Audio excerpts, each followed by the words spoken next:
boleh-boleh aja kita mau beli saham IPO. Karena ya emang rata-rata nih ya, tadi kita udah ngomong dari persentase ya, 90% itu pasti auto reject atas di hari pertama. Jadi emang potensinya untuk saham IPO itu gede. Makanya orang-orang ada yang bilang IPO itu bukan initial public offering, tapi instant profit overnight. Jadi langsung profit instan dalam 1 hari kayak gitu ya.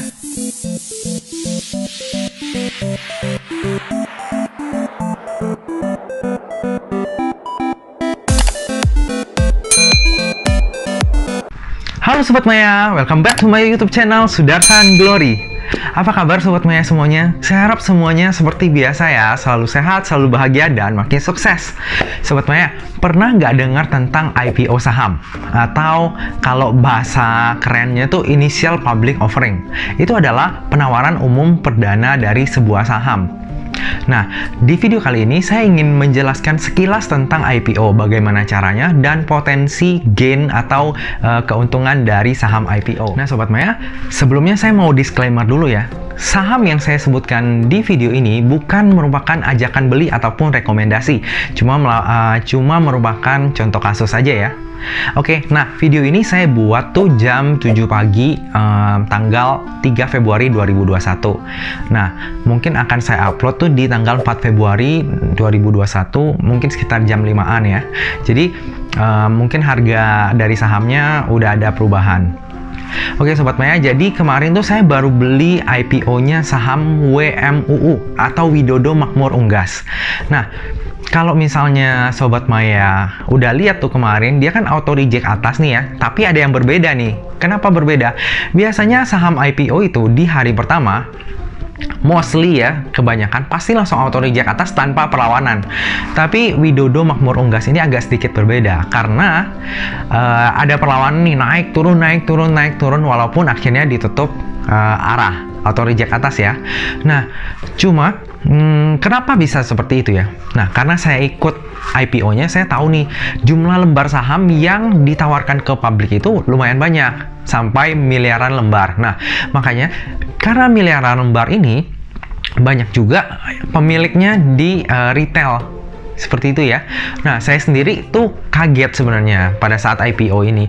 Biasanya tuh IPO kalau misalnya oversubscribe nih ya, itu kita cuma dapat 1%. Saya pernah tuh pesan 10 juta atau 20 juta, pernah juga 50 juta, saya cuma dapatnya 50.000. Jadi emang kecil banget ya. Jadi saya tuh pernah dapatnya 50.000 sampai 250.000 paling gede waktu itu IPO. Beberapa saham lah. Nah, kali ini saya ikut IPO-nya WMUU ini, Widodo Makmur Unggas ini, saya dapatnya lumayan gede. Jadi saya pesannya 10 juta, dapatnya 4 jutaan. Saya kaget dong. Wah, kok bisa kayak gini ya? Biasa tuh malah kita kalau saham bagus, dapatnya tuh dikit. Nggak nyampe 1% kadang, kayak gitu ya. Tapi ini malah saya cuma iseng 10 juta, dapatnya 4 juta. Artinya 40% dari pesanan saya. Jadi lumayan banyak ya sebenarnya ya. Sebenarnya kalau misalnya ikutan IPO itu agak sedikit gambling ya, karena kita belum tahu kinerja perusahaan secara menyeluruh. Tapi sebelum saya beli, saya udah baca dulu prospektus singkatnya. Jadi saya jelasin di sini untuk alurnya ya, gimana saya bisa membeli saham IPO WMUU.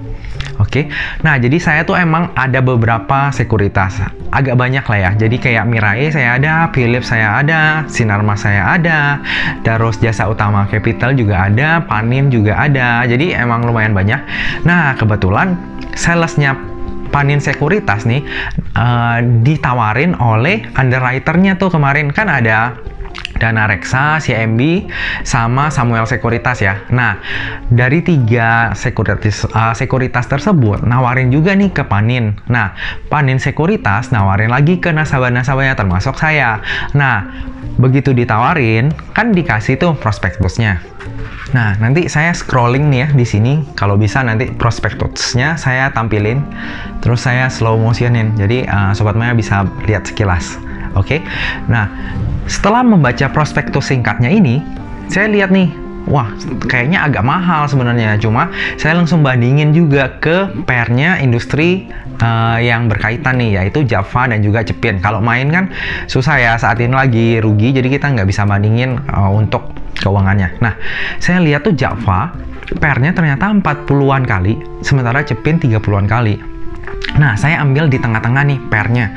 Jadi kita coba ambil di 40. Nah, kalau misalnya 40, artinya si Widodo Unggas ini nanti akan harganya itu di 480. Nah, sementara penawaran perdana sahamnya itu antara range 120 sampai 200. Saya pikir kalau misalnya 200 ambil harga tertinggi ya, karena rata-rata IPO itu dapatnya harga paling tinggi dari penawaran poolingnya itu ya. Nah, saya pikir kalau misalnya saya dapat di 200 pun ada potensi ke 400, itu masih 2 kali lipat. Kalaupun di diskon ya 300, saya masih dapat 50%-nya. Oke, saya tertarik. Habis itu saya hubungin lah salesnya. Nah, setelah saya hubungin salesnya, ya udah, akhirnya tanda tangan form untuk bookingnya. Nah, pada saat booking dibilang tuh, wah ternyata ini nggak bisa nih Pak, cuma dapat 2,5 juta. Oh ya udah, 2,5 aja menurut saya gede banget, karena pengalaman saya tuh pernah dapat dari 50.000 sampai paling gede itu 250.000 doang. Jadi ini 2,5 juta gede banget. Nah, terus pada tanggal 20 Januari atau 21 Januari itu ya, salesnya hubungin saya lagi, Pak, dari book buildingnya itu ternyata dapatnya di harga 180, terus Bapak dapatnya lotnya itu di 283 lot. Nah, itu sekitar 4 jutaan. Bapak mau jadi ambil atau enggak? Nah, saya kaget, loh bukannya waktu itu dibilangnya cuma 2,5 juta nih Pak, kayak gitu. Iya Pak, ternyata nggak tahu gimana ceritanya kita dapat lumayan gede. Dari kita pun nasabah kita tuh pada kaget, biasanya nggak dapat segede itu, kok sekarang dapat segede itu. Ya udah, karena sebelumnya saya udah research dulu nih untuk pair dari masing-masing industri ini, dan kedapatan kalau WMU ini misalnya 40 kali itu bisa di 400 rupiah. Ya udah, saya coba aja beli. Nah, akhirnya udah tuh beli, dan ternyata emang ya sempat khawatir sih, saya kan masih kerja nih, jadi nggak bisa mantau setiap saat tuh ya saham. Nah, saya pantau, waduh sempat turun tuh kemarin di harga berapa ya, 200 kalau nggak salah. Jadi kan udah naik. Nah, itu kan sempat turun kalau nggak salah sampai 206 tuh kemarin. Nah, saya sempat worry nih, waduh apakah turun sampai ke harga IPO nih. Harga IPO kan 180, tapi ya udahlah, saya biarin aja, toh ini cuma iseng doang dan niatnya emang invest. Karena kalau misalnya emang sesuai perhitungan pairnya itu price earning ratio-nya itu bisa di 40, harusnya bisa price earning ratio-nya itu bisa di 40, artinya harganya bisa di 400 rupiah.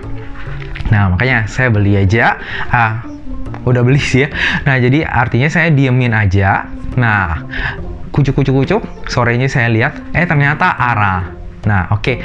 Nah, kalau misalnya hari ini pun ARA, kayaknya dia di harga 302 ya, kalau misalnya saya nggak salah hitung. Cuma ini kan saya bikinnya jam 7 pagi nih, marketnya buka jam 9. Nanti kita akan lihat nih pas closingnya. Ya semoga aja sesuai ya, bisa sesuai target tuh di pair 40 kali itu di harga 400 perak gitu. Tapi kalau misalnya nggak nyampe pun nggak apa-apa, artinya mungkin saya akan cut loss ataupun realisasiin keuntungannya kalau dia turun lagi di sekitar 200. Jadi nanti ini kan udah ARA nih kemarin ya 34%. Nah, kalau misalnya ARB sekarang kan 6% ya. Jadi kalau dia turun 6%, saya akan jual di harga 200. Ya lumayan lah, itu masih dapat 10%-an dari IPO saya. Dari harga IPO saya. Cuma ya saya lihat sih kemarin beberapa influencer itu juga ada merekomendasikan WMUU ini ya. Kita lihat aja ya Sobat Maya, nanti akan dapat berapa. Nah, jadi Sobat Maya, IPO itu sebenarnya gurih banget ya. Kenapa? Karena dia rata-rata auto reject atas. Dari pengalaman saya nih ya, 90% saham IPO itu di hari pertamanya pasti auto reject atas. Nah, sisanya 5% lagi itu yang kayak WMUU, dan 5%-nya lagi tuh malah turun. Tapi jarang banget sih. Jadi artinya dari 20 saham nih ya yang IPO, satu emitennya kayak WMUU, terus satu emiten lagi yang turun di hari IPO. Cuma ya jarang banget lah ya kalau misalnya dari 20 saham cuma ada satu yang turun, artinya possibility-nya kecil banget. Tapi masih ada possibility untuk kena hal itu. Ya kalau misalnya emang kena ya mungkin belum beruntung aja di IPO tersebut. Oke, jadi saya ulangin untuk prosesnya ya, Sobat Maya. Kalau misalnya saya tuh pernah ikutnya di Mirai juga. Nah, di Mirai itu kita tinggal sekarang tuh enak. Jadi dia ada IPO namanya. Jadi kita tinggal klik di aplikasinya HOTS yang di PC. Nah, itu nanti kita tinggal klik-klik aja. Nah, terus kalau misalnya kita dapat, nanti akan di email. Nah, sekarang tuh mereka bisa e-sign malah lebih enak. Nah, kalau misalnya kayak cerita saya tadi, saya ditawarin salesnya Sekuritas. Terus kita tinggal, kalau misalnya setuju nih ya, kita tinggal sign form book buildingnya. Terus nanti kalau misalnya oke, kita tanda tangan surat kuasa supaya mereka bisa debat dana kita untuk dijadikan saham. Nah, Sobat Maya, demikian sekilas tentang saham IPO ya. Jadi kalau misalnya Opa Warren Buffett bilang kan, kalau kita tuh jangan beli saham IPO karena kita nggak tahu track record dan grow-nya gimana ya. Nah, tapi menurut saya kalau misalnya di Indonesia boleh-boleh aja kita mau beli saham IPO. Karena ya emang rata-rata nih ya, tadi kita udah ngomong dari persentase ya, 90% itu pasti auto reject atas di hari pertama. Jadi emang potensinya untuk saham IPO itu gede. Makanya orang-orang ada yang bilang IPO itu bukan initial public offering, tapi instant profit overnight. Jadi langsung profit instan dalam satu hari kayak gitu ya. Oke, Sobat Maya. Sobat Maya, kalau misalnya ada saham IPO, boleh menghubungi sekuritas masing-masing. Apakah mereka menjadi underwriter ataupun dibagi porsi sahamnya dari si underwriter. Kalau misalnya iya, boleh dibaca dulu prospektusnya. Kalau misalnya oke, boleh tuh Sobat Maya ikut. Tapi Sobat Maya jangan pernah berpikir kaya untuk dari IPO ya. Karena dari pengalaman saya nih, untuk ikutan IPO itu, oke, kita bisa tulis 10 juta, 20 juta yang kita mau pesan ya. Tapi dapatnya itu kecil banget. Nah, untuk kasusnya WMU ini emang agak sedikit unik ya. Karena dia nggak oversubscribe, malah kita dapatnya banyak. Ya, untungnya tuh ya masih auto reject atas dikasihnya. Ya, semoga hari ini pun sahamnya ditutup hijau ya. Gitu. Nah, Sobat Maya, sekian video saya hari ini. Semoga video ini dapat bermanfaat bagi Sobat Maya. Kalau misalnya Sobat Maya suka dengan video ini, jangan lupa untuk like, komen, dan subscribe ya. Kalau misalnya Sobat Maya nggak suka, Sobat Maya juga bisa tekan tombol dislike. Tapi jangan lupa untuk tinggalkan komen di bawah kenapa nggak suka. Jadi saya juga bisa semakin upgrade ya di channel ini, gimana pembawaan saya ataupun topik-topiknya yang lebih sesuai dengan seleranya Sobat Maya. Oke, nah Sobat Maya, sekian video saya. Sampai jumpa di video selanjutnya ya. Dah.